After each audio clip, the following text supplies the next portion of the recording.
on, let's get it. It's showtime, it's showtime. It's lights, cameras, action. It's showtime, it's showtime, it's showtime. You can get this work, it's showtime. No more lip service, it's time to make it happen. Gun club, goody pimpin', I'm here to tell the captain. Papi got it slapping like a wild beast savage. This ain't black magic, boy, I get it from my daddy. Big dog status, big well. What's up, y'all? This 216 DJ Papi, and we got the legendary Khujo Good in the building. What's happening? You already know what time it is, man. Zone 1, Dirty South ATL. Yeah, see? Man, listen, today we got a special guest. Right. All the way from DC. Yes. Yeah. Man, hey, just tune in and watch this. You don't love this. This is about to be amazing. We got Tiffany Capri Hainesworth in the building. Hey. What's happening? Hey, how you doing? I'm good. She's back. Yeah, she's Finally back. got her on deck, right? Yeah. Yeah. Listen, man, so I ran into her at the polo event last year. Polo event? I got invited with Remy Martin.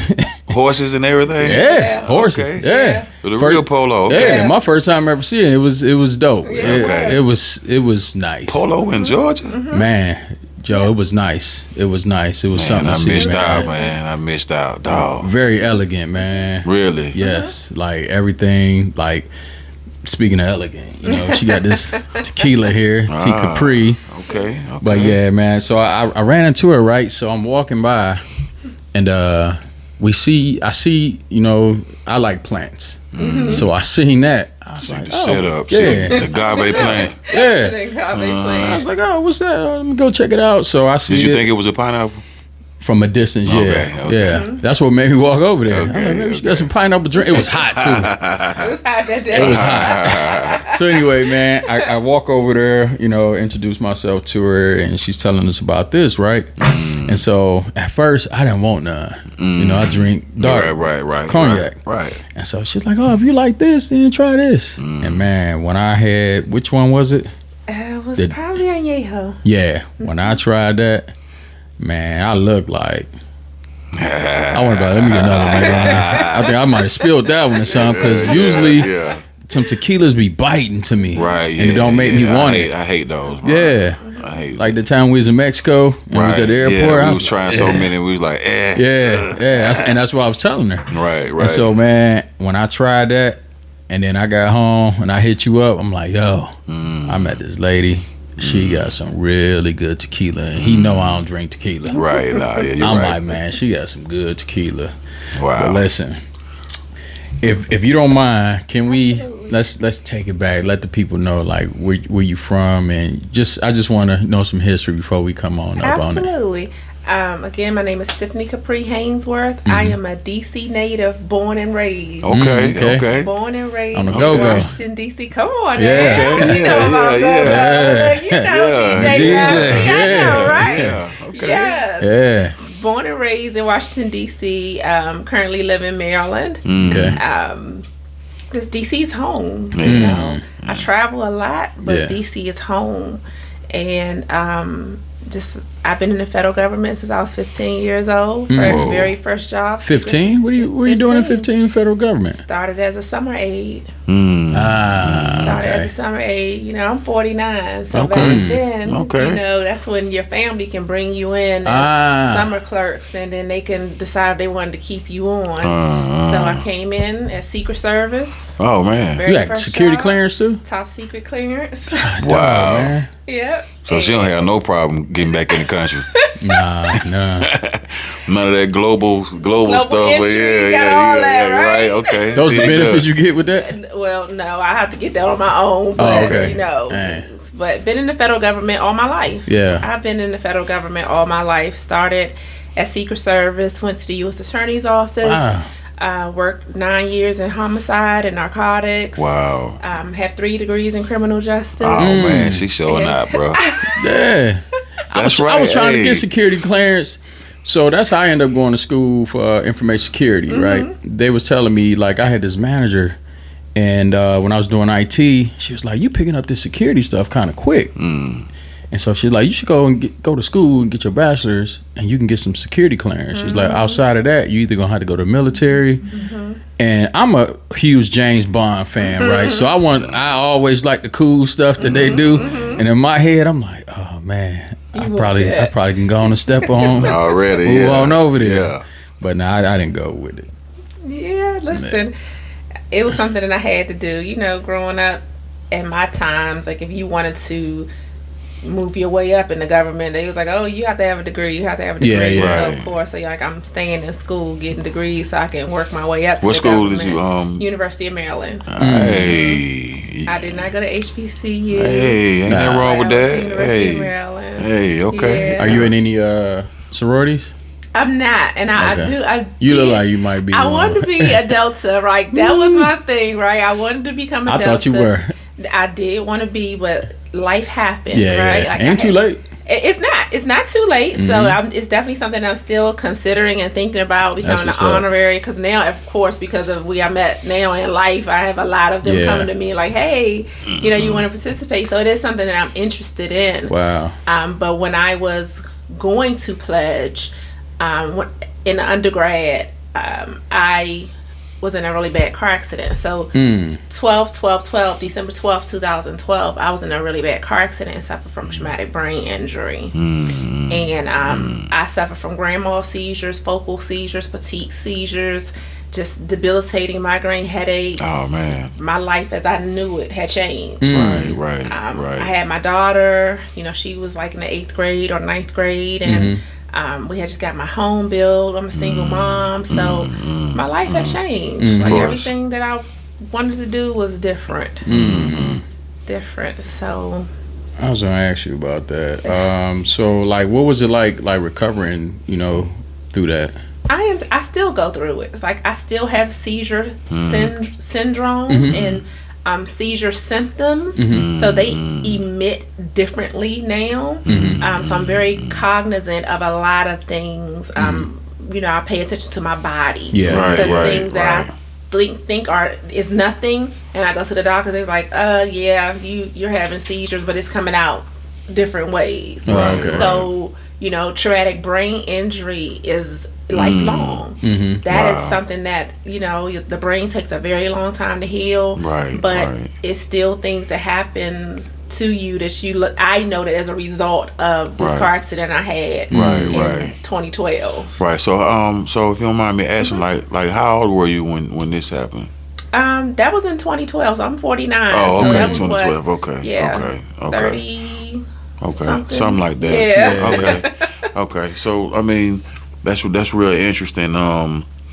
Like your recovery time. I know you said you're still recovering, but like to get back to some type of normalcy. You know what I mean? Like how long did that take, and like what were your steps in doing it? Because I had a car accident myself. You know what I mean? And I had my piece of my right leg amputated. Wow. And it took a mentally, it took me a while, you know what I'm saying, to get right, you know what I'm saying, and also physically too. So I just kind of want to I'm just interested in that, you know what I mean? And it's both, so we definitely can relate, because mentally and physically, I was a different person. So true that. When the accident first happened, like, I had a stutter. I stuttered really, really bad. Is that from the concussion? The seizures, the concussion, everything. Like, I had to That's what happened really to me. Teach myself to calm down, speak clear and concise. But my brain was working so fast, I wanted to hurry up and say things. So I had to, you know, calm myself. And it's really profound now. It's like I've made history, and I'm doing all these interviews, and people are like, I would have never thought that, but I had to retrain my brain. So with the speech and the, you know, forgetting things, and I'm a single mom, and after you have seizures, you can't drive. You can't drive for 30 days or 45 days or something like that, because you can have another seizure, you can have a car accident, hurt yourself or someone else.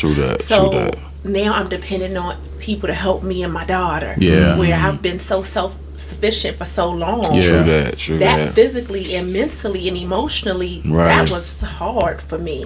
I can imagine that. I hate to say that stigma, like strong black woman, but I've been strong because I had to be, not because I wanted to be. You know, I've been a survivor all my life because I had to be, not because I wanted to be. So no mother, no father, no husband, none of that, just on my own. So it was hard asking for help, but my community, I live in a very small community, my cul-de-sac came through for me like no other. Oh, that's good. Even to this day, like I'll know it because I can feel it now if I'm getting ready to have a seizure. And that's the, when it's something that happened to you so long ago, you learn your body. Yeah. So you know when something's getting ready to happen. True that. I call my neighbors at 1 or 2 o'clock in the morning, be like, something's wrong, I'm going to call the ambulance. Wow. And they coming over my house. They running over my house. Oh man, you got good neighbors. I have phenomenal neighbors. That's fucking awesome. We are family. Yeah. Right. So physically and mentally, like, I was having seizures for 4 years.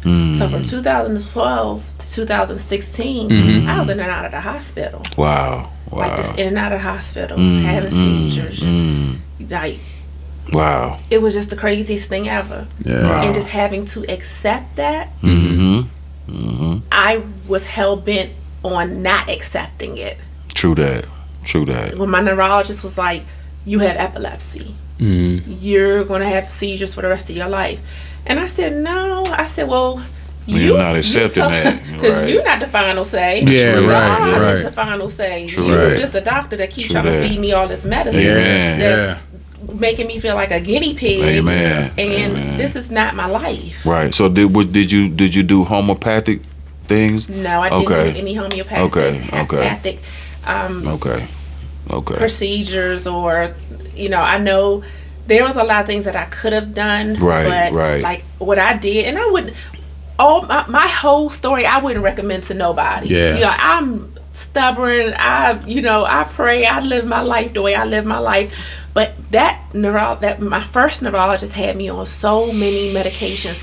I just took myself off of all of them. Yeah, that's kind of like why I asked. You know what I'm saying? Because they're definitely trained to treat the symptoms and not to, you know what I'm saying? Yeah, you know what I mean? And they work so close with the pharmaceutical companies that they just push the medicine on you. And one day I was in his office, and this is what made me stop taking the medicine. And I saw the pharmaceutical company come in with a bag and new drugs for how they do. TBI patients, whatever. And I'm just looking at him, and he's writing me all these prescriptions, and I'm like, no, absolutely not, because I wasn't even the same person anymore. I'm a criminal justice major, so I'm a Law and Order fanatic. And you watch Law and Order, and you see like schizophrenics on it that did something, and they were like, "Well, you didn't take your medicine," and they were like, "Because I hate the way the medicine makes me feel." That was me. That was you. Being on all, like, I was a zombie. Wow. I could not function, and I was like, I can't live my life like this. Man. So I'm gonna wean myself off of all these medicines to see which one works, which one is doing what. He wasn't gonna tell me to do that. No, they not. It's in business. Damn. That's a business. I used to work for one and hated it. Cardinal Health. I know how it go, man. They'd be so quick. Like, so I don't know if I ever mentioned to you, but I was in a bad car accident a few years before I moved down here. So when she said that about the speech, man, for a while, man, I couldn't even talk. I couldn't even be myself. And it used to eat me up, man, because I'm like everybody start calling, man, you coming out? And I'm like, nah, man, I don't feel like let me get off this phone. They like, man, I ain't like you, but when you said it just reminded me of that car accident I was in. I was like, man, but what gave you the strength though to be like, I want to wean myself off this medicine? Is it because you did see the Law and Order stuff? No, well, it was because I didn't like the way I was feeling. I did not like the way I was feeling, and I was like, I can't survive like this for the rest of my life. So I have to wean myself off, see what works and what doesn't work, and if I do I have to take this every day? That was my thing. Do I have to take this every day? Right. Because some of their stuff be 3 times a day. It's 24 hours in a day.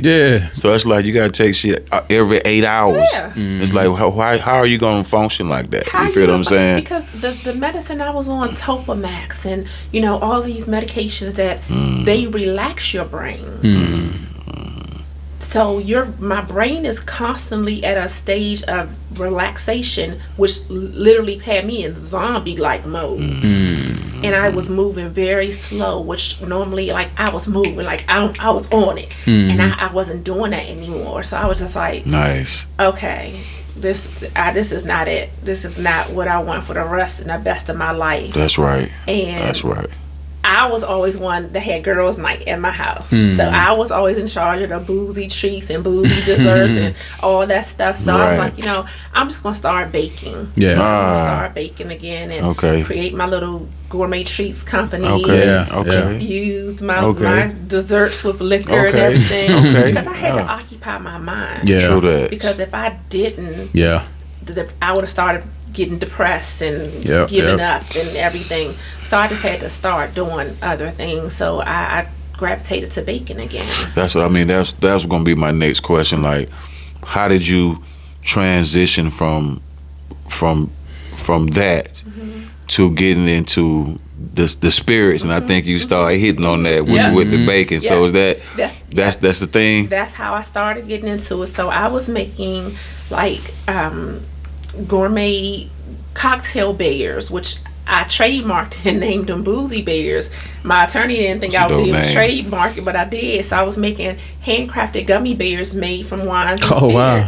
So it was like chemistry. It took me like 4 or 5 months to put this recipe together to get these gummy bears to hold, to get the liquor to hold. Yeah. And they took off. They just took off. People were just like, "Oh my God, these are amazing!" So I just started. I want to try those now. I started off with wine, and then all the guys was like, "Okay, well, when you gonna do the hard liquor?" And I'm like, "Okay, look, wine is easy to make, but hard liquor, that's 40% alcohol by volume." So I started, experimenting again with that, and finally perfected my Boozy Bear, which I was doing like Hennessy and Grand Marnier, and then I just started doing all these cocktail bears. Wow. And I was doing cocktail cakes, like lemon drop martini cakes, and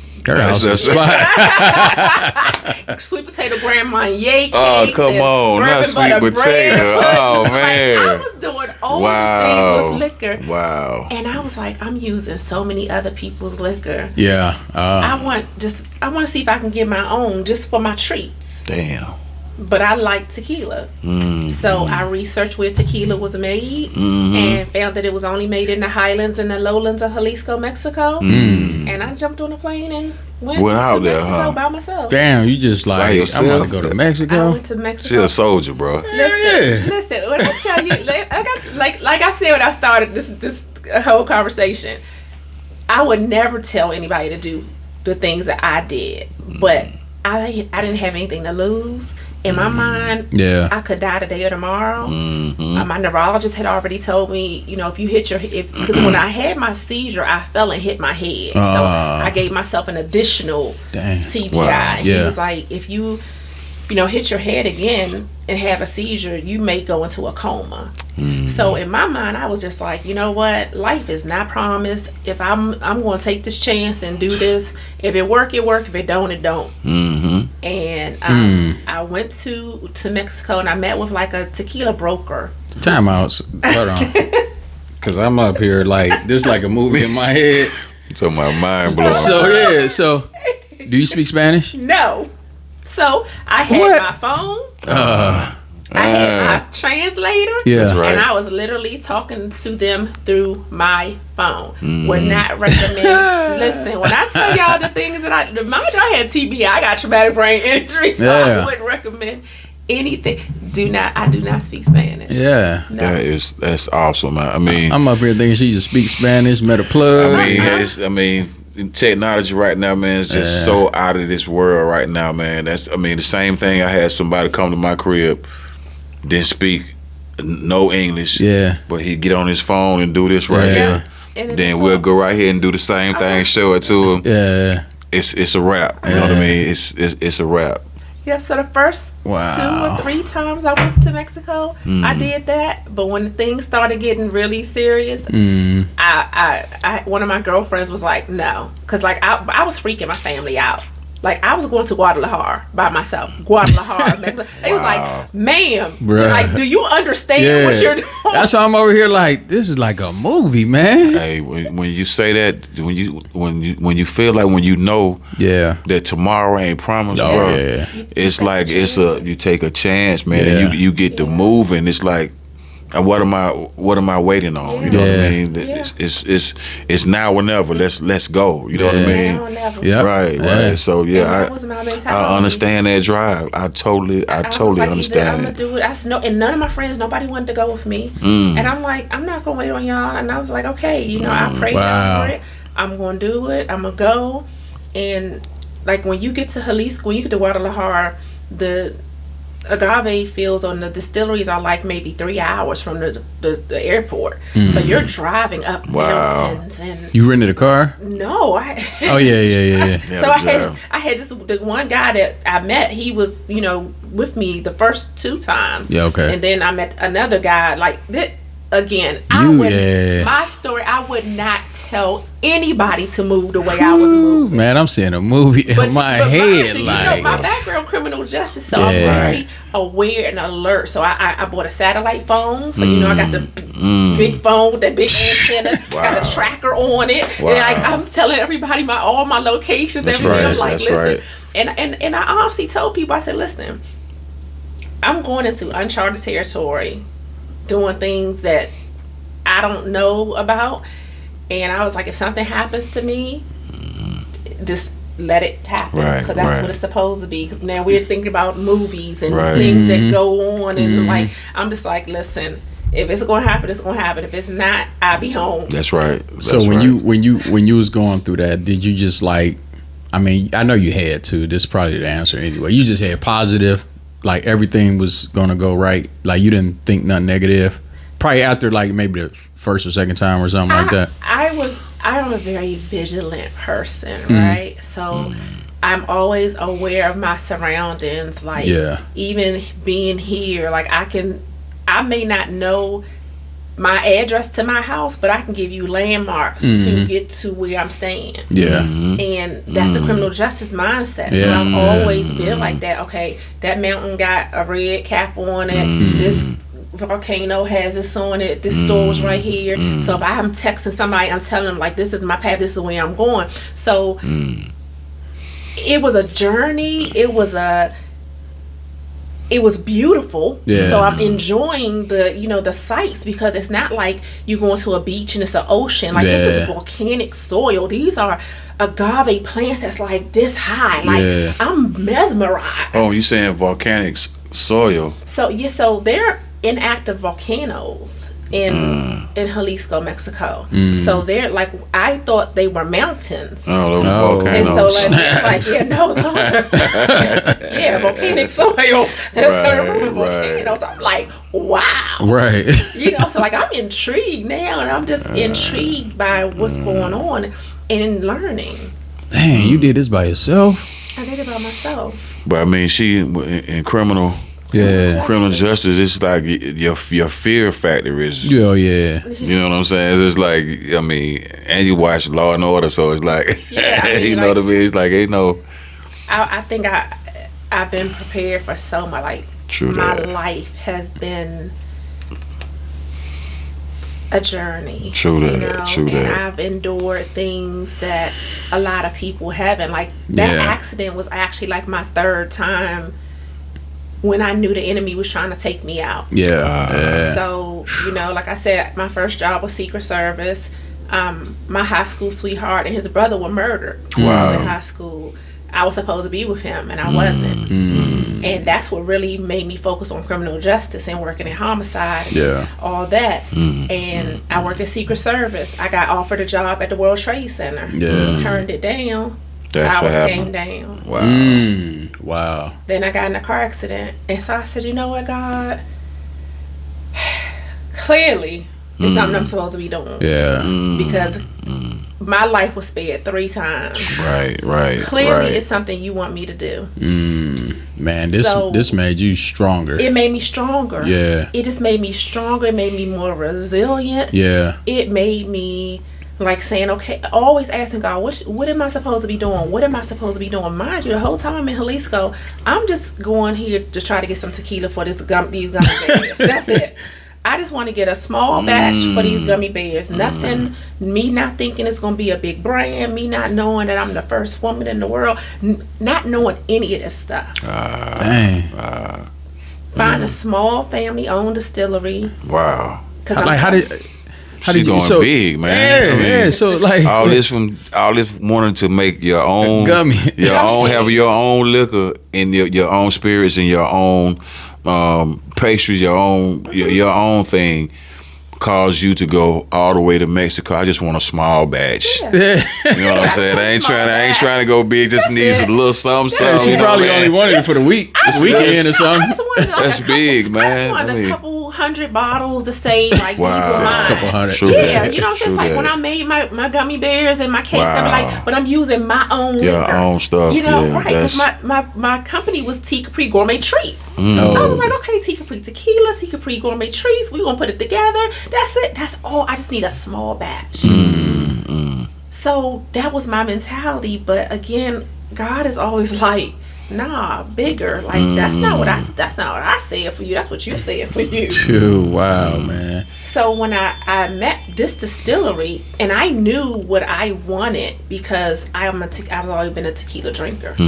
So I knew the stuff that we were drinking in college, all that stuff was just trash. The bottom of the barrel. Oh my goodness, we wake up feeling like death hungover. We were like, I'm never drinking tequila again. I'm never drinking it again. So when I met this distillery, and I told him what I wanted my profile to be, and it took us like 2 or 3 chances, and he was, giving me samples and everything, and it was so smooth. And I said, okay, take me through the process. Now I'm like, my interest is piqued. I want to know all about this, right?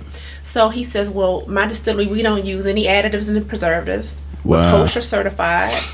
Now, when I seen that kosher certified, so explain to us, like, what does kosher mean when it comes to putting it in spirits? Because I know what kosher means when you're dealing with food. Yeah, it's the same you know what thing. I mean? Okay, it's the same thing. So it's like you can't have certain things near the cooking process, like cheese and meat. Yeah, like you cannot your distillery has to be certified through the certified regulatory of tequila for these things. So when we say kosher in food, like you have to have separate kitchens, so everything has to be separated, not touching. It's the same thing.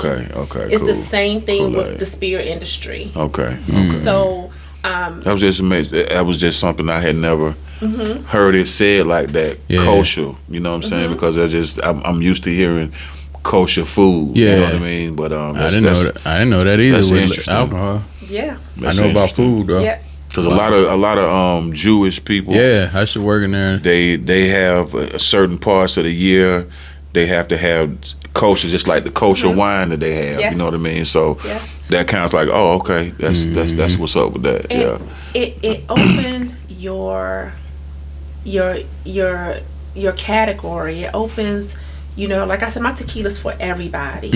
It is not just for black people. It's not just for women. Like my tequila is for everybody, and for it to be additive free and kosher certified. Like my accountant is Jewish, and he lost his mind. Like he was like, "Oh, Tiff, I can get you in so many stores." You know what I'm saying? Yeah. Okay. So it. I didn't really understand the significance of it in the beginning. Like I'm still learning, but then I get into the agave fields with the humidors. And hold on now, what? Now I've seen that brand humidor. Now what does that mean? So a humidor is the farmer that literally unearths the piña in the agave field. So that is what a humidor is called. He harvests the piña. Okay. Because on that brand, it's actually a guy on there doing that. Yeah, with the koa. Yeah. So that's a koa. COA. Koa. Okay, koa. Okay. So it's like a really sharp tool. And I'm using it in several of my videos. I've seen your praise. Like, oh, she got the. I told her, I'm like, man, she legit, bro. She using the thing. And listen, when I tell you that is so hard. Oh man. And they make it look so easy. Oh, okay. It's a work of art. Wow. It is a work. I gained so much respect for the humidors because the agave plant, like I said, it sits high, and it's like a cactus. So when you walk, it's tearing you up. Oh, it's for real? And I just looked at it and I said, the agave plant is a mother. That's a woman protecting her baby under that earth. She's like, oh, you gonna have to work to get to my baby. Oh, wow. Because if you don't know what you're doing, I'm gonna tell you what. Oh, yeah, you're gonna feel it. Oh, you gonna feel it. I'm talking about, you could have one of the thickest jeans. You could. You walk through them agave fields. So you're saying you comparing it to a cactus, or is it like a cactus? Yes. Okay. So it's in the cactus family. Cactus family. Yes. Yeah. So the you know, it's very sharp edges, and it's. So you don't see those when you see them. I mean, well, when I've seen some, I hadn't seen one in person. So you feel what I'm saying? So I'm probably just looking at it, it's like, oh, it looks like an aloe vera. Aloe vera plant. But when you explain it, say it's got goddamn pricks on it, man. It's like, okay. Very. I mean, and I'm not talking about like dull, sharp. I'm talking about sharp. Huh? I'm talking about so when I see these humidors in the agave fields doing this effortlessly, I'm like, I got so much respect for y'all. Yeah. So much. Like, I do posts like respecting humidors because they are doing the work. Right. So once that pena is unearthed, and I spoke on a panel today called Authenticity in Tequila, and we were talking about that. Once the agave pena is unearthed and they take it to the distillery, chop it up. My distillery is traditional, so we use traditional brick ovens. Oh, wow. When you smell an agave being baked, it's reminiscent of a sweet potato. Wow, really? So it smells like a sweet potato. Damn. It tastes like a sweet potato. Oh, you eat them? So yes, the ones so the part of the part of the plant that they cut off, because I've seen them using the tool to do that with. What do they do with that? The plant? Yes. So the plants can be used for so much things. Oh my goodness. Okay. They have so many uses. Wow, medicinal uses? Medicinal uses. Wow. They have so many medicinal uses for the leaves. Wow. Cloves. I've seen, I think a company has made like faux leather with them. I mean, when I did the research on those, because I was interested in the same thing. I was like, what are they doing with the leaves? Yeah. There's so many things that they can do with those leaves. So can they replant them? So I'm not certain if they can replant them because the bulb is at the bottom. So the bulb is something else that they use from the pena. It's not from the leaf necessarily. So the pena is the bottom part of it, right? Okay, under the earth. Pena, okay. Yeah, and a lot of people didn't know that's what tequila was made of. Yeah, I mean, especially coming up drinking that trash, you don't. No, right? You don't know where it's, you don't know what it is. My bathtub. Wow. We thought the stuff on top was the tequila. I'm just learning. Yeah, I'm just learning that too. So is that the agave? Agave. Yeah. Yes. Okay. Yes. Okay. So you have agave syrup. Oh yes. Yeah. It's sweet. Yeah. So you can make agave. So I use that for my cocktails. Like I don't use anything else. I use it for my coffee. Yeah. Really? Yeah. I got some agave syrup at the crib. Yes. I had some. Yeah. Where do you get this from? Amazon? Store. The grocery store. Yeah. Yeah. Might go and try that, man. Yeah, it's not bad. It's not bad. It's not, and it's healthy. And you said they make coffee too? So I do use it in your coffee. Oh, okay. All right. Wow. Yeah, so it was just like, going to this distillery, them allowing me to learn. I got a question before we. Sure. How much water do those hold? How much water does the pena? Or the agave? Like you said, which one is like? I guess that's what is it called underneath? The pena. Not the pena. So up top is the actual plant. You said it's like a cactus, right? Yeah. So most cactus hold a lot of water. Yeah. So do you know the percentage of water that it might hold? That's a good question, but I don't. I don't. I know that because a mature agave plant to produce a good tequila matures for up to 8 years. It takes 8 years to grow this plant. Wow. And that's why a lot of tequila is garbage too, because I shouldn't have said it like that. No, you're right. You're because right. they Not won't good. allow the agave to mature. So they're taking baby agave plants and trying to produce them really fast, and it's not, the taste is horrible because it's not mature enough to use. So those probably the ones that's not kosher then probably doing that, huh? Yeah, they're not, because they mixing something in that. They're mixing a lot of stuff in there. They're mixing a lot, like you got lawsuits now going on with Diageo. People are saying that Casamigos and Don Julio aren't 100% Blue Weber agave. What? Yes. And they got it on the bottle. Yes. Yeah, I kind of learned about that. Like, you can get tequila, but if it doesn't say 100% agave, those are the one I finally realized to stay away from. You know what I mean? It does not say 100% the agave and made in Mexico. Also, another thing that you can look for to know that it is not tequila, if you do not see this on the back, the gnome, your gnome is your house. So that's where my distillery is. 1584. If you look that up, you're going to see El Tepazon. So if you don't see this in CRT, it's Certified Regulatory of Tequila. So if you don't see this on the back of a tequila bottle, it is not a tequila. Wow. There it is. Yeah, that was some real game right there. There it is. And I guarantee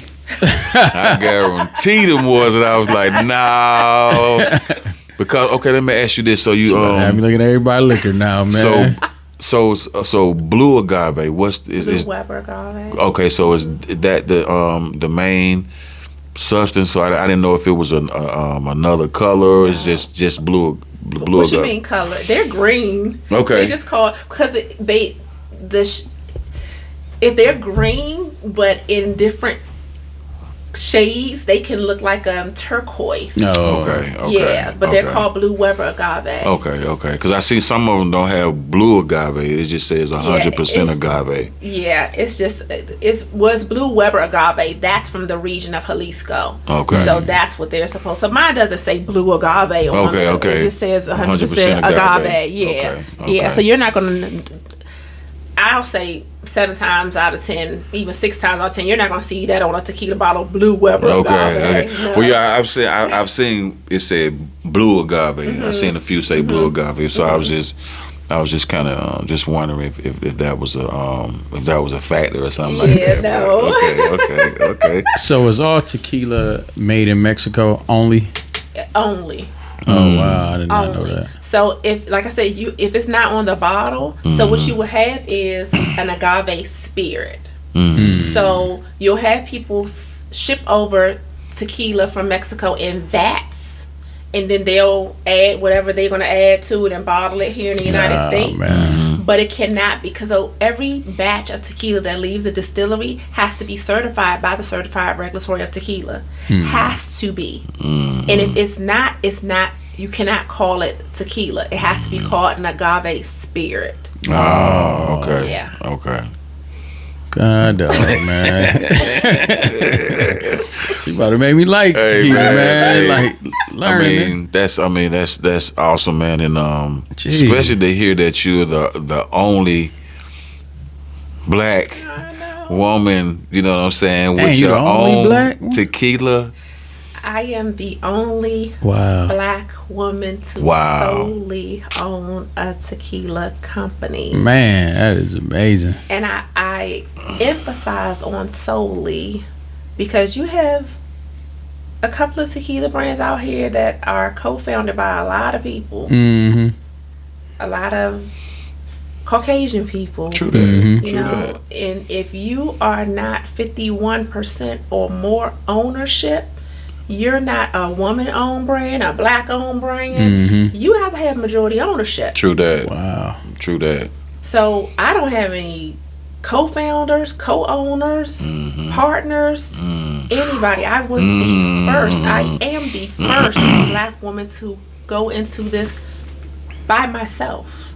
God dog, man. I didn't have no bank loans, no investors. I literally went into my retirement, pulled out every dime, and invested in my first 1,500 bottles of Blanco. There's a hustler. Blanco. Boy. So I mean, was that? I mean, so that was the one you first started out with. So was that the one that you knew about first, or did you know about the Repo and the Neho first? Okay. Yeah, I knew about all of them, but okay. I started with that. First 1,500 bottles, about 3 pallets. But like I said, 3 pallets, folks. Yeah, 3 pallets, right? I'm talking about big time, bro. How did you start selling them when you first got it? I'm curious to tell you this story. So I know it's the craziest thing, but because I started in the federal government when I was 15, you know, I started as a clerk, so I learned how to do everything from the ground up. Yeah. Like I started as a clerk. I went to a secretary. I went to a paralegal assistant. I went to a paralegal specialist. You know, I worked my way up, so I knew how to do everything. Yeah. If my secretary wasn't at work, I knew how to do her job. Yeah. So me learning how to make tequila from the bottom up, from farm to table, I knew that I didn't want to give this just to anybody, because at this point, like, I'm going through so much, I can't be screwed over. Yeah. This is my money right now. So I'm like, well, what do I have to do to bring this over to the United States myself? So I had my Ward T diploma from the Certified Regulatory of Tequila, so I took a course and, you know, telling me everything about it. What do I have to do? What's the regulations? Dealing with the MP, the Mexican government. Now I need to see how I can become an importer. Like, can I import my own brand into the United States? Yes, you can import your own brand into the United States. Yes, so on the you back can. of this bottle, it says exclusively imported by Tiffany Capri LLC. So I went and got my wholesale liquor license. I got my importer's license. I had my distribution license. I went and got a warehouse. I got the state of Maryland to inspect you got it. that got down when they got a warehouse, man. Like, it comes directly from my distillery to my warehouse. Ooh, wow. I love she bad, man. Heck yeah. She a bad mama jamma, boy. When that first shipment came over, I was in tears. Oh man. I was in because I was so nervous. Like, I put trackers on the truck. I was just nervous. I was like, listen, I don't know what's going on. Like, I'm tracking this joint. Like, listen, criminal justice. Like, criminal justice. I had my staff losing their mind because I was like, something might happen to my truck. Something might happen. I'm having the distillery take pictures of the license plates and the truck. Like, everything. That's right. Right? Right. So it gets over here. It gets into my warehouse. And like you said, now what? Yeah. Because mind you, I don't have no press, nothing going on right now. Right. So I, got all my license, got all my stuff together, and I go knock on the door, literally, liquor store. Liquor store that I normally go to. So I would say, look, I just started my own tequila brand. Y'all want to sell it? And they was like, we'll taste it. And they tasted it. It was like, oh, this is really good. We'll buy a case. Wow. Damn, buy a case. Yeah. So, he's like, okay, it's doing well, so then let's back up. One of my good friends, Sean Yancey, she's a news anchor. So I did a lot of things with her with my gourmet treats. And she knew my whole story. And so she says, Tiffany, give me some time. Let me put your story together and submit it to my producer. Right? So this is my shipment came over around January 21st, 2021. And she does my story and she calls me like February. So this is Black History Month. Wow. And she says, ma'am, Look how that happened. this is NBC, national news. She said, I want to let you know that we are picking up your story because you just made history. Whoa. Wow. As the first Black woman in the world to solely own a tequila brand. Awesome, bro. Wow, man. And it went crazy. That one liquor store tried to buy all 3 of my pallets. Wow. Said tried? Tried. So now I'm in 2 liquor stores. I'm in 3 liquor stores. Can I ask you something? Because right there, how did you know what price to sell it at? So, that's a very good question. because I knew the quality of that tequila. I knew it was additive free. Yeah. I knew it was an ultra premium tequila. Yeah. I knew I wanted my tequila to be on the shelf for at least $50. So now, me not know, like, I don't even understand what I'm doing for real. Like, I've never in my life wanted to be an entrepreneur. This is new to me. So like, I'm winging it.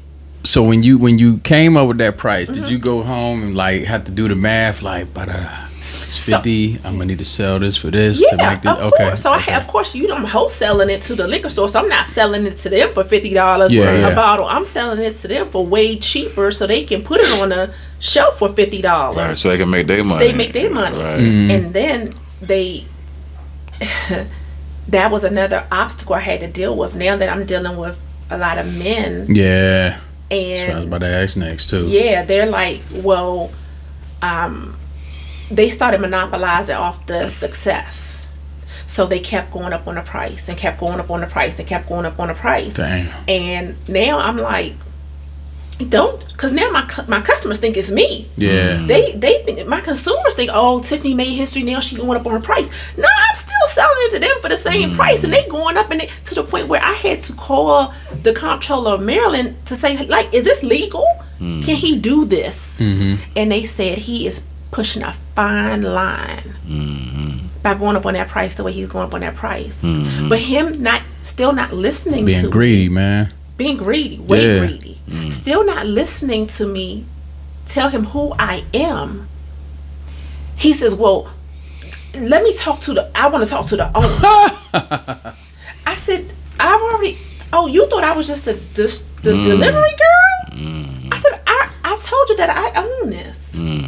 This is my brand. He said, well, who's the importer? I said, I am too. What do you need? I said, I am the importer, distributor, and I own the liquid. What is it that you need? Because you can't talk to nobody else. Right. You can't go around me, sir. Boss right there. Here you go, right here. No co-owners, nobody. No man, nobody. Yeah. Would you like to do business? So you know what I did? He started acting crazy. He started trying not to pay me. Whoa. I took my product out his store and put it in the store right across the street. I got you. Because I could. Yeah. And he was pissed because now, of course, everybody is running to his store because it's all over the news. They know that's the only place they can get it. Yeah. So he was like, that's not, professional. That's not business. Like, I said, let me tell you something. I'm not going to play this game with you because now you playing with my money. And you playing with me. You playing in my face. I said, it's only one of me. It's 15 liquor stores on this block. So now the story is growing. And I'm excited, and liquor stores are reaching out to me and calling me, and I'm trying to put it in these liquor stores. I'm trying to be strategic, because I don't want it on every liquor store on every block. Right. I only got 1,500 bottles. Yeah. Like, that's not gonna last. So I sold 1,500 bottles in 45 days. I was sold out. Like, gone. So what did the guys say when you came back? Like, the Mexico said, I need another. Oh, that's what I'm like. The father is who I was working with. He's the tequila master. Yeah. So it's all family. It's the father, the brothers, and the sister. So the father's the tequila master. So now I have my interpreter with me, and he's laughing, right? Because he was like, she's serious. But another thing that made him know that I was serious is that every time we would have telephone conversations and it was a language barrier, or there were things that we really couldn't hash out, I would jump on a plane the next week and be there. So his wife used to be like, you are over here a lot. I was like, because I need you to see my face and understand that I'm serious about this. Man, like, I'm on a plane, I'm gone. Yeah. I'm here. Like, this is what I want. I'm serious about this, because now this is taking it on a whole nother level now. So absolutely, he was like, okay, what I respect and appreciate about him to this day, he gave me a chance. Even though I bet on myself, right? Yeah. But he afforded me an opportunity, right? Because he didn't think, he was like, oh, it's gonna be something, yeah, But he gave me a chance to where other distilleries were like $1,500. We're not doing that. Like that's nothing. Like that's pennies. We're not even going to entertain you. So that's considered a small batch. Heck yeah. No. So when these big companies like, oh, we're small batch, you're not. You're mass producing. Yeah. This is small batch. This is small batch. That's not. Yeah. And he told me. He said, I see how you're growing. Now he's speaking in Spanish, so my interpreter, talking to me. He said, I see how you're growing. He said, but let me tell you, like, we're never going to mass produce. We're never going to change the quality of our liquid. I respected that. So he's never going to mass produce. Like, you know how Casamigos and all them, like, huge, everywhere, like okay, the distilleries are so big that they have to they can't keep up with their demand.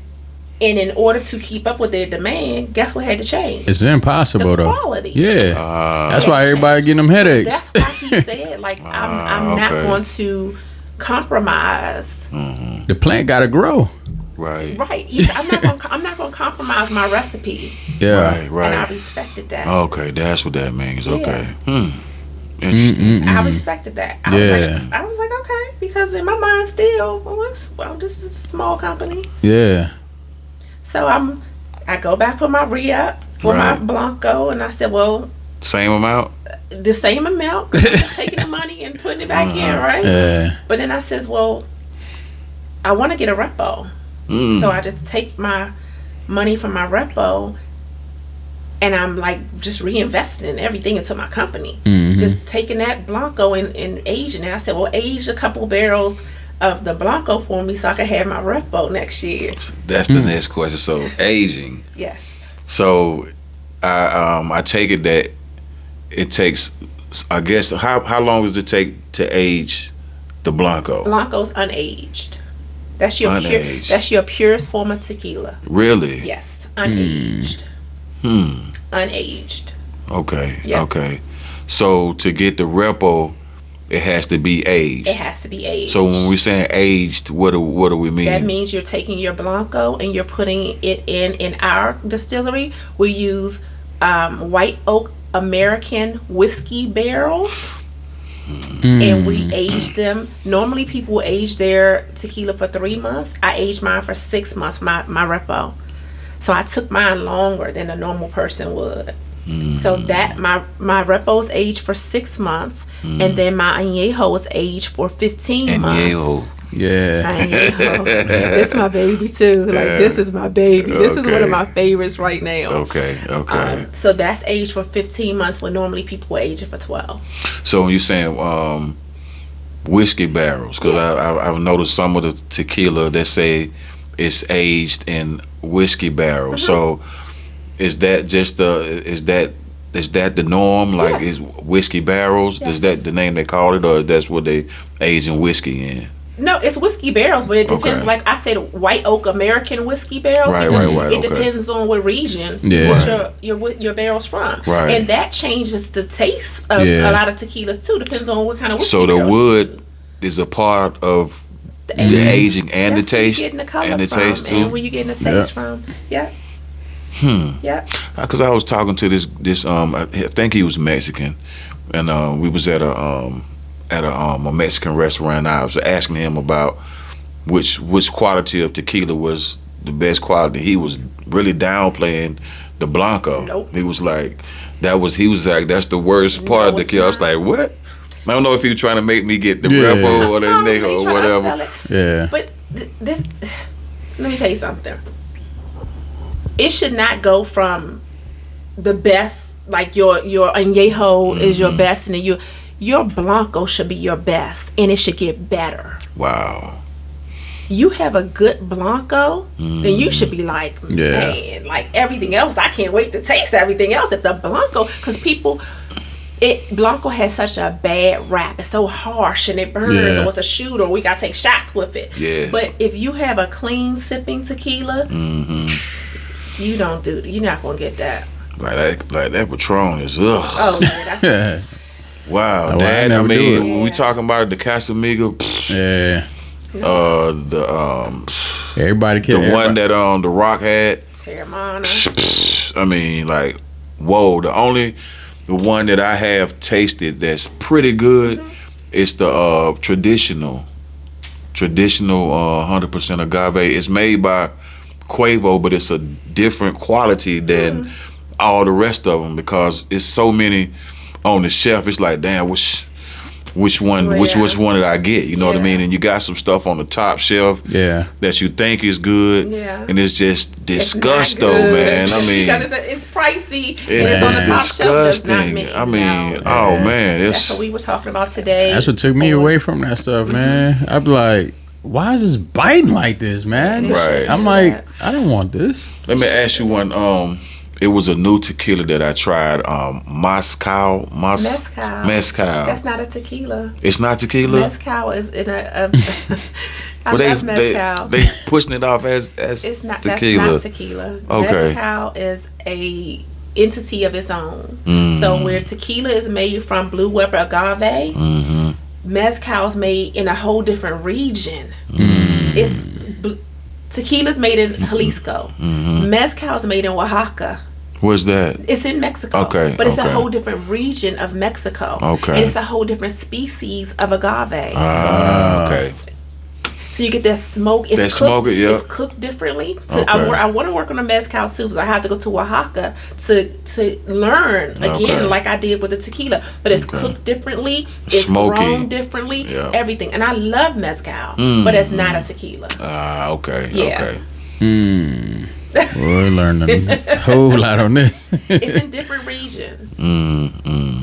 Okay. Wow. So let me ask you this, man. I mean, how do you even balance? You know what I'm saying? The government thing that you do and the tequila. I mean, you must really, you know what I'm saying? I mean, it's only 24 hours in a day. You know what I mean? So I'm just interested in like, and how old is your daughter now? My daughter's 28. Okay. Yes, I'm I'm up here trying to put all her stuff too. Responsibility. You got a dog? My daughter's 28 on her own. I'm single. Okay. But my staff, I have it's an all woman minority. Wow. LGBT friendly staff. Wow. Like my operations manager, she is my everything. My warehouse manager, they hold me down. True that. Like my teamwork. Yeah. Oh my goodness. Without them, I would lose my mind. Well, you definitely got to have a how did you put that team together though? How did I put the team together? It's crazy. So my international affairs director, one of our girlfriends introduced us. She goes to Jalisco with me because she speaks, Spanish. Puerto Rican, Carmen. Our birthday the same day. We Gemini, so we get along. May 25th. That's right. We get along. I met Larice during the pandemic. Like, I needed an assistant. And I think she was going through some things with her job during the pandemic. It was 2020. Yeah, that was a bad time for a lot of people, man. And I launched in the pandemic. You know what I'm saying? So that's another really profound statement within my tequila, blowing up the way it did. And we were just talking about this the other day. I interviewed her on my patio. Because, we in the pandemic. You ain't coming to my house. You ain't put a mask on, girl. Yeah, that was tough, man. Yeah. That was a tough time for a lot of things, man. But a lot of things grew out of that. You know what I mean? Yeah. A lot of things came to fruition out of the pandemic. So I interviewed her on my patio, and she came on as my assistant. Then she went from assistant to an executive assistant, from an executive assistant to operations manager. She grew into this company. And she's blossomed because she was so closed down. And I was like, you're going to have to talk. You're going to have to do this. You're going to have to do this. You're going to have to open up. Like, I was just like, you got to do all these things. Yeah. And she can talk to you about my business the way I'm sitting here talking to you about my business. Yeah. She did. I had my birthday party at the Watergate Hotel on the rooftop, and somebody, they were interviewing her. And of course, like, they gave me the footage back when I was posting on social media, and I'm looking at this interview. I'm like, she got there going. Oh, she got there snapping. Yeah, that's right. Proud. Yeah. I was proud. Yeah. So she represents me well. Nice. And my staff just, like, it always happenstance how we all just got together, and it was meant to be. Yeah. My warehouse manager, she used to work for another tequila company and heard about me and saw me, and it was just like, I want to work for you. True that. And she was like, I'm not going to represent this other company when I got my homegrown, Yeah. And she hold me down. Wow. Like, they hold me down. So they always say, Miss Tiff, you gotta stop saying that you are LGBT company, because you not. You are LGBT friendly company. So when I hesitate in saying that, I'm like, okay, LGBT friendly, meaning my staff is. I'm not. True that. Hey man, they get the job done. If you can get the job done, that's all that matters. Yeah. You know what I mean? Yeah. That's all that matters. But we we came in pandemic.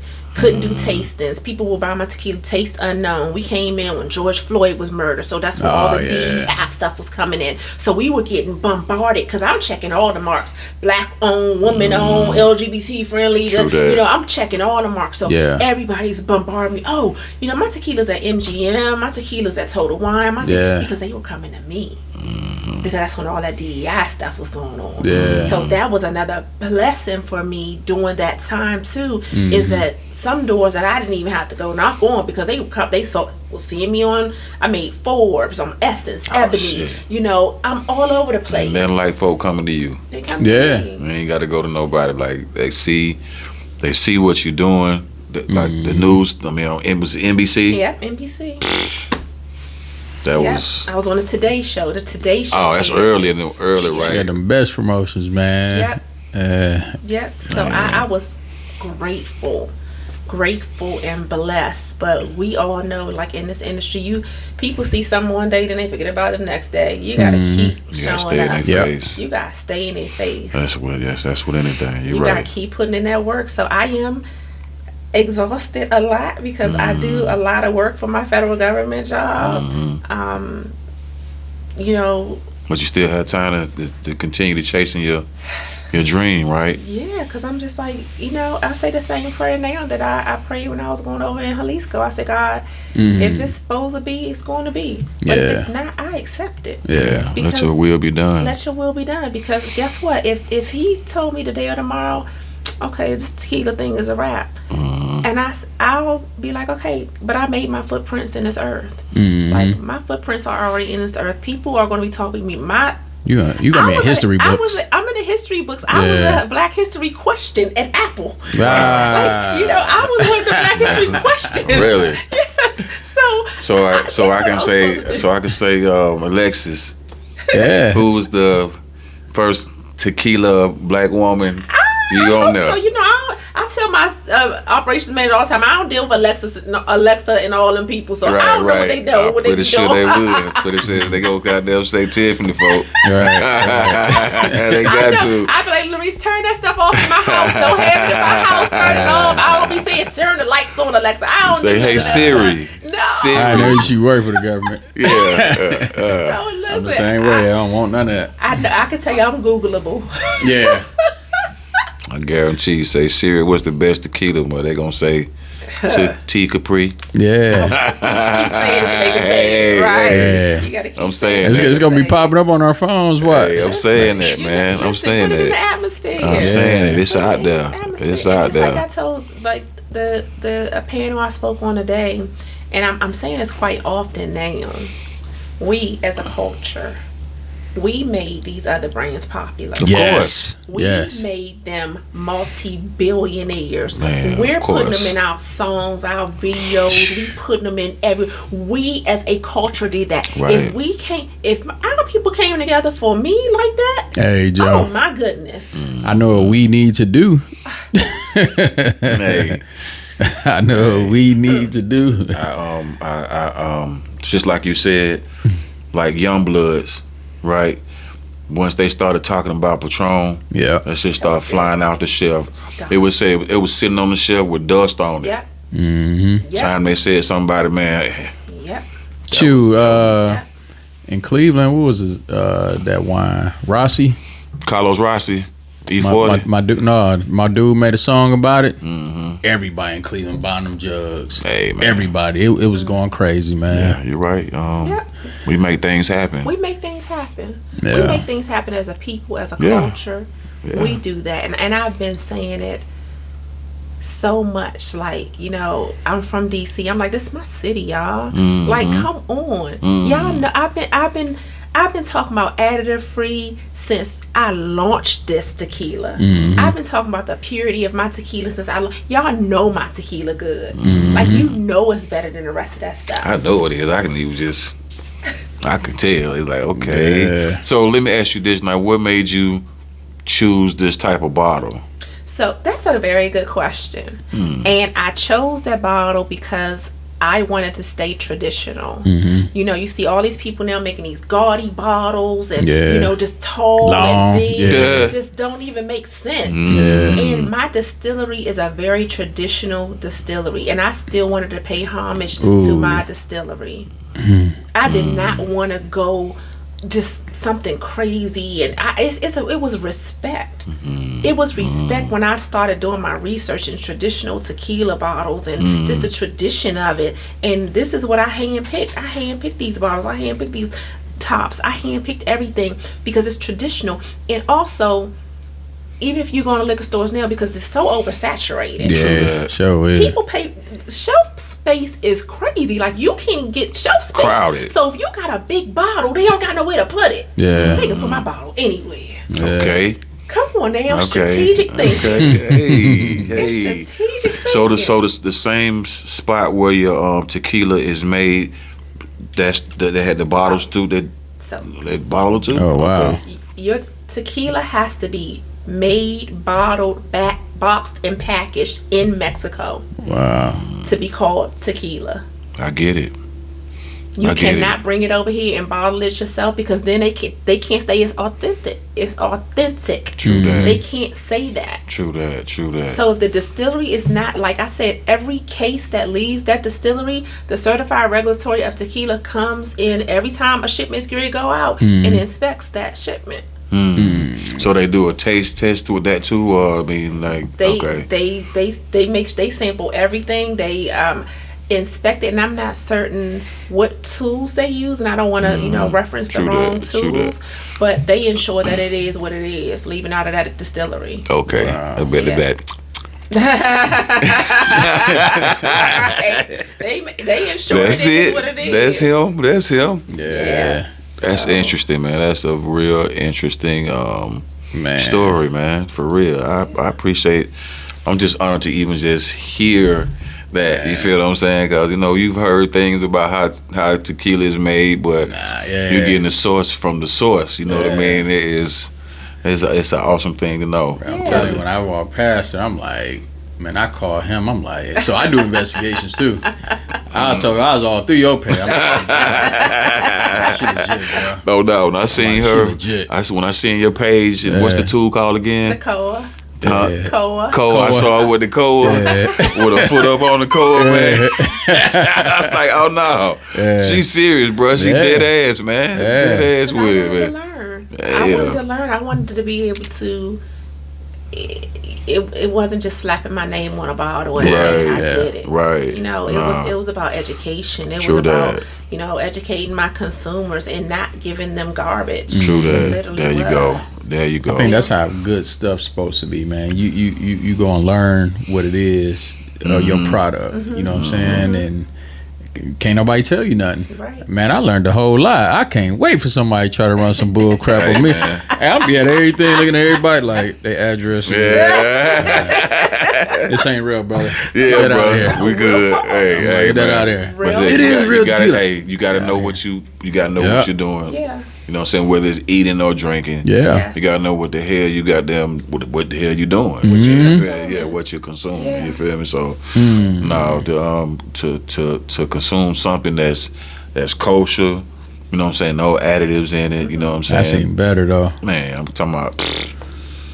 That's even better. Hey, it's yeah. You enjoy that. You enjoy what I'm it, saying? and especially with me and people. So people think I just drink all day long because I don't tequila. Like I don't drink all day every day. I don't just be sitting out drinking tequila all day long. You know what I'm saying? Right. After my accident, like I realized that I couldn't drink wine. Wine gave me headaches.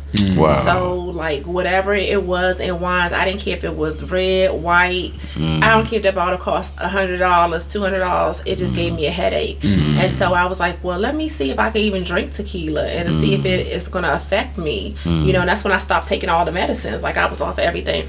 And I had a margarita or something. I had a tequila. I was like, okay, I didn't get a headache. And so I said, well, this is something that I can drink if it's a good tequila, and it's not going to affect me with what I just went through.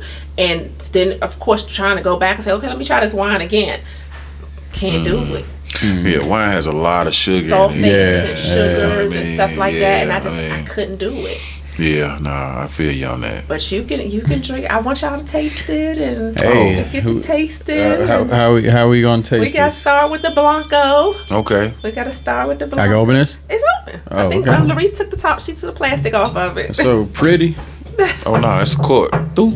Yeah. That's Like the sound.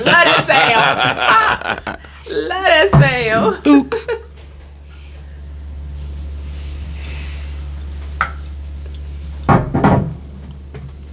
And so on the nose, that's what I like to see. Yeah. You should smell freshly baked agave. Like you shouldn't smell alcohol. You shouldn't smell vanilla. You should smell agave. God, dog.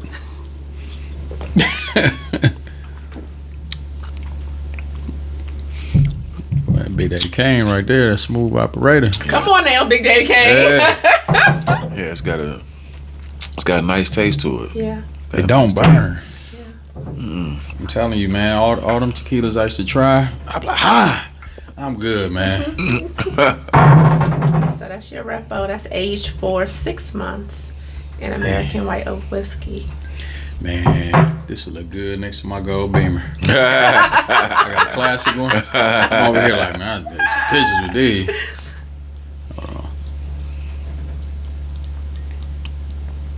So everybody's on the repo trend now. Like I think that came from the Don Julio repo. Everybody's on a repo trend and they think that that's the best.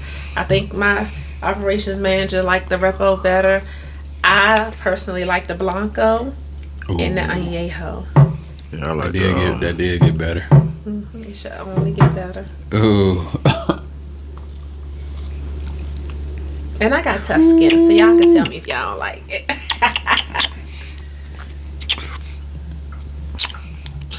Repo's it's got a little kick to a it. little kick to it. But I'm waiting to taste the champ. Yeah. Yeah. I'm gonna give you a fresh cup for the champ. The 'cause champ, it is the champ. Hey. So so your añejo is smoother, right?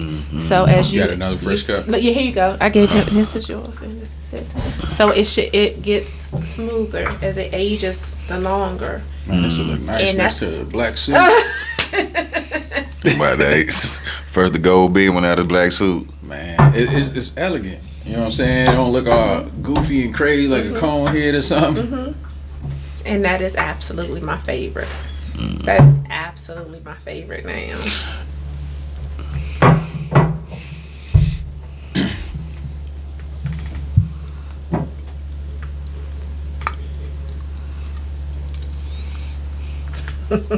She said, "Yeah, I'm gonna get a little bit more of this one because this is what I do." Hey, just the one ahead about to cheat on the Remy. This is it. That's it.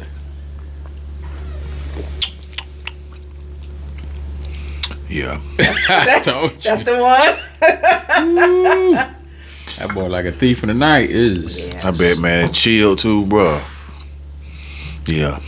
That one right there. That's good.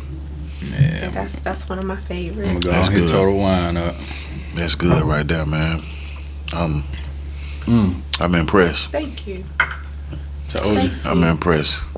Cause I do drink tequila, and I'm like, if it's like, that's why I don't buy a lot of it, because I'm like, damn, you know what I'm saying? Like, eating too much, drink too much trash, wasting like your money. Like when we was in Oklahoma, it was a big old bottle of the Don Julio. I was like, But the only reason why I tasted it, because it was in Yale. It's the only reason why I was really fucking with it. But other than that, I wouldn't even touch it. Man, that one good. Yeah, I love that one. Yeah, that's definitely that's my favorite. Yeah, that's so. Do you? I know you said you make mixed drinks. Do you mix these? Make mixed drinks with these? I don't with the mix, Blanco. I don't mix the añejo. Yeah, yes, okay. No, You I can't. drink that straight. Okay, Like I'm not messing with that at all. Yeah, it's So, you can't. Yeah, like that is it. Yeah, it's good by itself. You don't need to. Right. If you mess with that, it's like you don't mess it up. Yeah, you don't mess it up. But with the Blanco and the Repo, I make mixed margaritas. I drink martini espressos. I put the Repo in there. Hold on, martini espressos with That's tequila. the coffee one. Yes, that's the only way I drink my martini espressos. No vodka, it's tequila. Come on, Do man. you put olives in it? Martini espressos with coffee. That's the coffee. Oh, Yeah, coffee. Okay. yeah. Okay. But but you can do a tequila martini as well. Oh, okay. With vermouth. Okay. Okay. You can do that too. Okay. Because at one point my thing was the martini, the dirty martinis. For some reason, I used to like that. For some reason, put a Blanco in there. Put that Blanco in there instead of vodka. And what's the other thing you said? The martini espresso. No, you said you mixed it with the You said another thing to go with vermouth. Vermouth. That's in martinis. Okay. All right. Yeah, but you can. I know about the espressos. I ain't the other stuff. I ain't had those. So the espresso, now that's the coffee joint. It's good. Okay. It is absolutely delicious. And you do that with the Blanco? I do or with the Repo. The Repo? What's the ingredient for that? It's espresso, Kahlua, Repo, and a little bit of cocoa bitters. Hey man, I'm sold, man. I'm gonna have to go find me some of that. I mean, I got Total Wine by me. Okay, Total Wine. Okay. We in Camp Creek, liquors. It's a couple liquor stores out here. We're at in Georgia. I can't name them all. I tell you what, I know a guy out here in Henry County. It's called J&J Liquor. Okay. Cool dude. We done gravitated toward each other. Straight cool dude, man. I would love to see that in there. Absolutely. Well, I'm sure Larice is writing it down. Love to see that in there. I could give him a call and get him on the phone. Absolutely. Like, yo, man, you gotta try this new tequila, man. It's sister on it, man. Cool white dude, beard down the hill. Cool as hell, man. I would love to see that in there, and I would love to patronize that. You know what I mean? Appreciate it. Love to do that, man. I appreciate it. Well, if you guys ever need anything from me, I am a phone call away.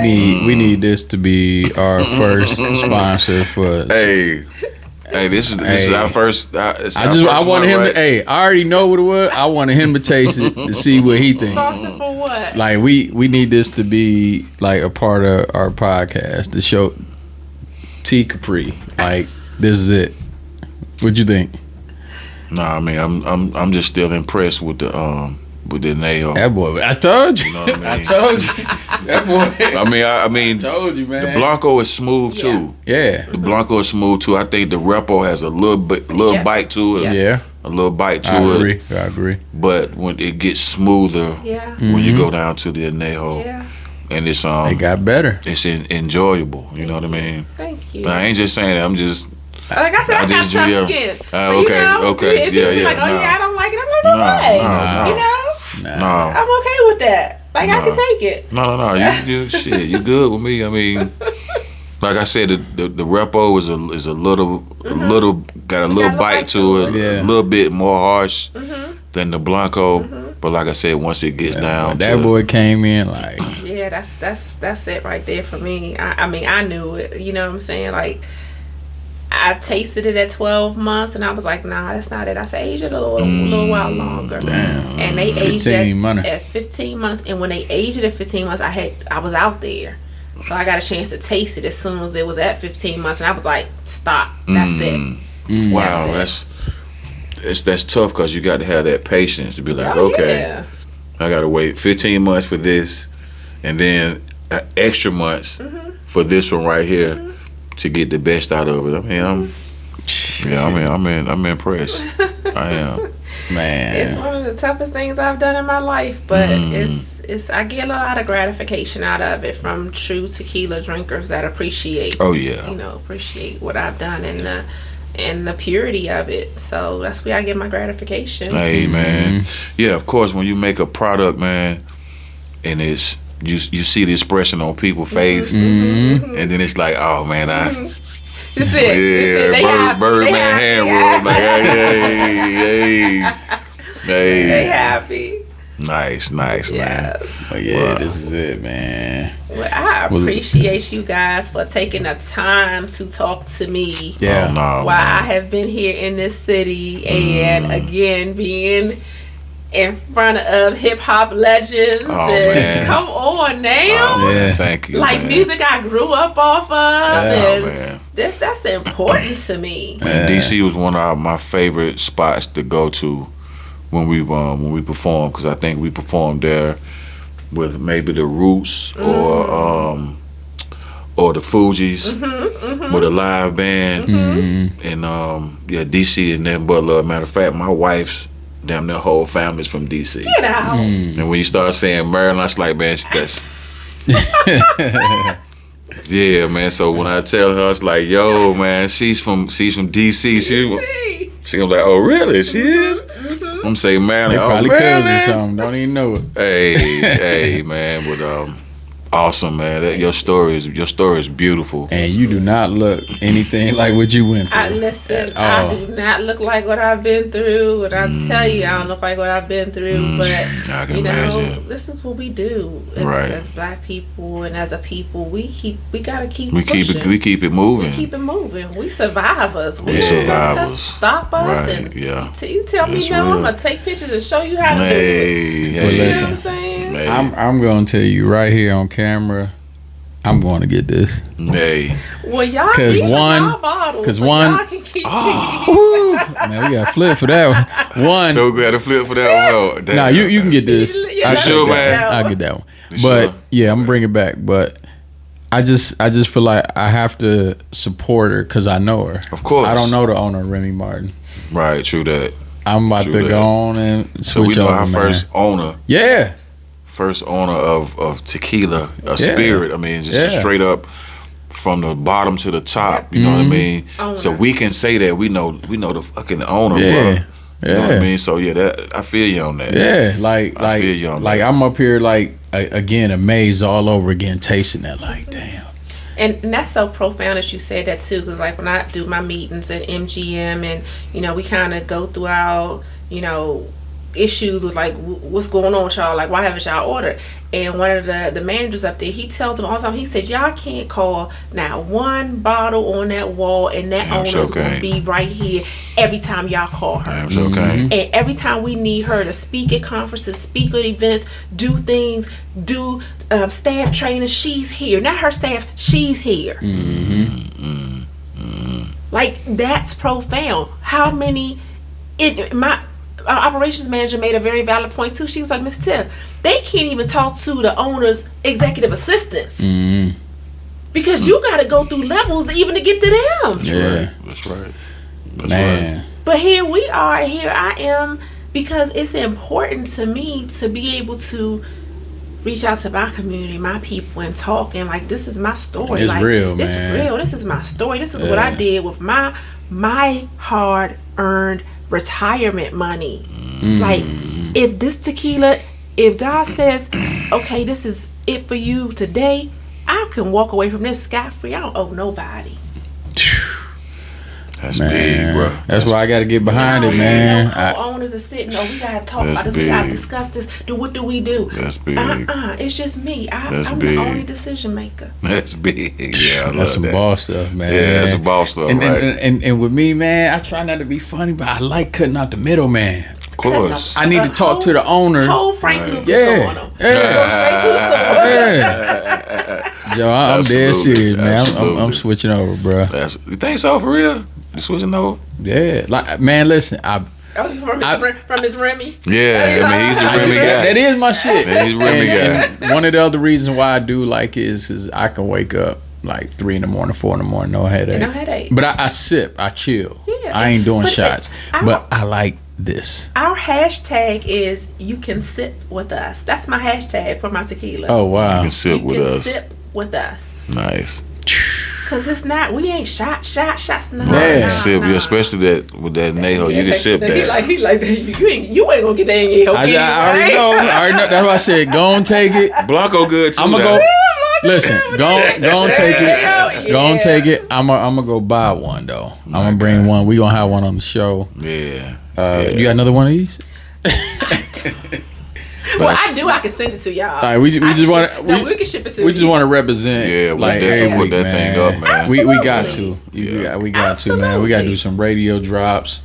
Listen, whatever you need, we can get it for you. I'm with it. Whatever y'all want to do. Listen, we can make it happen. I'm down with it, man. I couldn't wait for you to meet him to taste, because he's more of a tequila drinker. He telling me, man, yo. Like, I was mad when I found out. I'm like, damn, man, she don't even live here, man. My fault. I know. He was like, can you come do an interview tomorrow? I was like, I live in D.C. I thought it was so funny when I told my publicist. I was like, no, we got to get him in here because he definitely, stayed connected. Like, was always like, hey, can you do an interview? When's next time you're going to be here? And I'm like, I definitely want to get this done. So we have my last interview tomorrow morning with Big Tigger. And then I'm heading you going on V103, Big Tigger? Yeah. That should be good for you. Big Tigger, he's an old friend. Definitely. Definitely cool guy. So I definitely tell him I stop. Oh man, that's gonna be nice, man. Tig said he was gonna swing through too. Okay. Yeah. Okay. Shout out to Tig, man. Tig out there, man. That's what's so up. Listen, she on the way. Yeah. Tiff, we definitely appreciate you coming, man, and it's all love. Your story was amazing. Thank you. You know what I'm saying? And I feel honored. Man, and it's Juneteenth. It's Juneteenth. Right on time, right? Yeah, this like all history again. Come on now. She got this on Black History Month. Right. Black History so it's like we got two Black History Months, February and June. Definitely. Yep. Yeah. Man. Yep. Yeah, right out the rip. We do. Yeah. Yeah. So listen, Tiffany, let them know where they could find you at and find the liquor. Absolutely. So you can find me on social media either at T Capri Tequila or I am Tiffany Capri. That's my personal page. Here in Georgia, our distributor is Savannah Distribution. We're at Total Wine, Camp Creek Liquors, Prohibition Liquors. Those are the only 3 I can name off the top of my head. But like I said, Savannah Distribution is our distributor. We ship. But I'm in D.C., Maryland, Virginia, Georgia, California. We're in Georgia, California, New York, Texas, Florida, Detroit. Those are all the states that we are sold in right now. But we do also ship. So if you go on our website, we have a store locator. You put your zip code in there. It'll tell you your closest store locator. And we can ship to you. Man, nice. That's what's happening, man. No excuses. No excuses. We got to turn this up, people. Right. We're going to turn it up. Joe, let them know to find you. Yo, what's up? Khujo Goody, man. You can holler at me on Instagram at KHUJOGOODIE. And, man, subscribe to my YouTube page, man, at Khujo Goody, Zone 1. And don't forget to get the new song. It's called Urban Warfare. Y'all check that out, man. And holler at your folk. And you can find me everywhere at 216 DJ PAPI. But I need y'all to go to 216djpapi.com. Go ahead and follow that. Also, make sure y'all tune in to Showtime Radio every Saturday, 10 a.m. to noon Eastern Standard Time. And follow Showtime ATL podcast on Cluster. Right. Download Cluster app. You know, that's the media we on. The TV, y'all want to see us on TV. Or you can go to YouTube, Showtime ATL podcast. And we out. Dungeon family first generation, can't you tell? Old school player that'll still rock your bell. ATL, ho,